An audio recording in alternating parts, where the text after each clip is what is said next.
Bonjour à tous, et oui, c'est le passage quasiment obligé pour la grande majorité des étudiants. Le bac, les premières épreuves sont dans 15 jours. C'est donc la dernière ligne droite pour réviser, mais aussi pour se détendre, parce que c'est important de pouvoir gérer son stress. On en parle tout de suite dans notre grand direct avec nos invités. Bonjour, alors je suis avec le professeur de mathématiques, Bruno Jacot, et le proviseur adjoint de cet établissement, Jacques Duhamel, le lycée Jacques Duhamel à Dole, Jérôme Coutreau. Bonjour. Bonjour. Une première question au professeur de mathématiques. Là, on le voit dans cette salle, il y a des élèves qui révisent. Où est-ce qu'on en est justement à 15 jours de l'épreuve? Qu'est-ce qu'on peut encore faire en matière de révision? Bon, à 15 jours de l'épreuve, on règle les derniers détails pour la rédaction du sujet de bac. La plupart des notions, toutes les notions ont été abordées, ont été travaillées en cours. Et actuellement, les élèves travaillent sur des énoncés de bac qui sont tombés, pour celui d'aujourd'hui qui est tombé vendredi dans un centre étranger en Amérique du Nord. Voilà. Comment vous les aidez ? Moi, je suis personne ressource actuellement. Tout a été fait, donc je suis là pour régler donc, les dernières interrogations des élèves et puis les aider aussi à optimiser leur rédaction en vue de l'épreuve finale. Donc là, c'est la finalisation des révisions. Il y a aussi eu un stage d'organiser, c'est bien ça. Et là, c'était vraiment les grosses révisions à Pâques, pendant les vacances de Pâques. Oui, donc à Pâques, nous avons eu 3 heures de révision en mathématiques, plus 2 autres séances dans d'autres disciplines. Il s'agissait d'accueillir les élèves en petits groupes, les volontaires, qui voulaient profiter d'un professeur pendant les vacances pour réviser. Voilà. Et ça, vous êtes vraiment là, si jamais il y a besoin, voilà, ils peuvent faire appel à vous, en tout cas, jusqu'à quasiment à la veille du bac, presque. Oui, de toute façon, on est disponible pour nos élèves. S'il y a des questions, même si on n'est pas en cours avec eux, ils peuvent venir nous interroger, il n'y a pas de souci. On voit beaucoup de révisions sur Internet. C'est conseillé, déconseillé, vous en pensez quoi avec l'utilisation en ce moment, les jeunes, les nouvelles technologies, ils connaissent ça par cœur? Oui, alors nous, en mathématiques, on leur conseille d'utiliser le site de l'APMEP, l'Association des professeurs de mathématiques de l'enseignement public, qui met à disposition des élèves les sujets tombés au baccalauréat ainsi que les corrigés. Donc ils peuvent faire des révisions en autonomie grâce à cela. Jérôme Coutreau, je disais, vous êtes donc le proviseur adjoint de cet établissement. Pour un établissement, justement, vous avez plus d'1 millier d'élèves ici. Qu'est-ce que ça représente le baccalauréat? Et on sait toujours, le taux de réussite au bac, c'est important.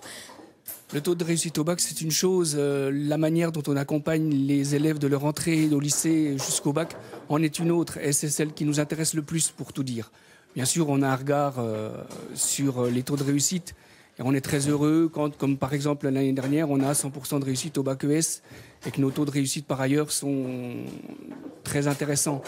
Mais le bac pour nous, c'est aussi une grosse organisation, puisqu'il y a quand même un certain nombre de candidats à faire passer, qui doivent passer dans des conditions optimales d'équité pour tout le monde. Et c'est un vrai challenge pour nous.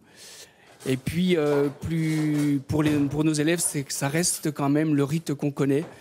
Donc vous les accompagnez comment, justement? Là, il y a tout le travail d'orientation qui se fait depuis la classe de seconde, sur lequel on travaille en profondeur pour permettre aux élèves d'affiner un projet et de se trouver dans la section qui leur convient le mieux, en fonction tout à la fois de leur appétit scolaire, mais aussi de leurs compétences et de leurs projets professionnels futurs. Donc à partir de là, on construit le projet avec eux depuis la classe de seconde, en essayant de trouver avec eux la section qui va le mieux leur convenir. Et puis, on les accompagne aussi en les soutenant autant que possible à chaque étape de la scolarité. Merci beaucoup. Alors là, on a parlé des révisions. Je vais vous piquer votre micro. Merci beaucoup, merci messieurs. On a beaucoup parlé du côté révision. On va parler aussi un petit peu de l'aspect du stress et de l'aspect détente avec l'infirmière scolaire de l'établissement. Émilie Rognon, bonjour. Bonjour. On le sait, le bac, c'est un examen qui est important. C'est un examen aussi qui provoque beaucoup de stress chez les étudiants. Est-ce que vous, en tant qu'infirmière scolaire, justement, vous êtes confrontée au stress régulièrement des élèves ? Alors oui, je dirais que c'est tout au long de l'année. C'est pas dans les 2 derniers mois, mais c'est vraiment tout au long de l'année. Donc on communique beaucoup avec eux sur les causes de cette angoisse, de ce stress. On communique beaucoup avec les familles aussi pour essayer de trouver des solutions adaptées à eux, quoi. Mais voilà, c'est pas récurrent au mois qui précède le bac. Voilà. Oui, c'est toute vraiment l'année. Tout au long de l'année. Quels sont les conseils que vous pouvez donner aux élèves? Alors j'allais dire pour maintenant où ils sont encore en révision et pour ensuite quand ils vont être en gros pendant l'examen. Ce sera principalement des règles hygiéno-diététiques, donc déjà un bon sommeil, qui est primordial. Une alimentation équilibrée, mais ça, je dirais, c'est tout au long de l'année. C'est pas toujours facile quand on a 17-18 ans. Exactement. Donc après, voilà, faut pas non plus bousculer toutes ses habitudes, mais voilà, avoir un bon rythme alimentaire et bien déjeuner le matin avant de venir aux examens. Et puis aussi, ce que je pourrais leur conseiller, c'est, d'accord, il y a du travail, mais il faut aussi prendre du temps un peu pour soi, pour pouvoir décompresser. Là, voilà. on les voit, par exemple, en gros, le baby-foot, c'est recommandé? Oui, c'est bien recommandé. Après, chacun trouve ce qu'il a envie de faire pour pouvoir décompresser. Alors, ça peut être du sport, ça peut être de la musique, ça peut être tout un tas de choses, voilà. Et... Est-ce que si vous êtes confronté, donc les jeunes viennent vous voir, si vous voyez vraiment qu'un élève est en grande difficulté, on sait que le stress, ça peut être très, on va dire, paralysant. Est-ce que là, vous pouvez les envoyer vers d'autres personnes qui peuvent à leur tour les aider? Oui. Alors après, ça se fait voilà, tout au long de l'année. Souvent, les élèves qui sont très angoissés, c'est principalement des filles, enfin, en tout cas qui extériorisent bien leur stress. Et tout au long de l'année, on participe à un accompagnement, à une écoute. On peut les rediriger vers des personnes suivant les causes, psychologues, sophrologues. Enfin voilà, on essaie d'adapter. Et puis surtout, ne pas hésiter à aller vous voir. Voilà. Vous êtes, j'allais dire, la première personne qu'il faut aller voir en cas de... Pas hésiter, on est là pour ça, pour les écouter, accueillir tous les élèves dans les meilleures conditions.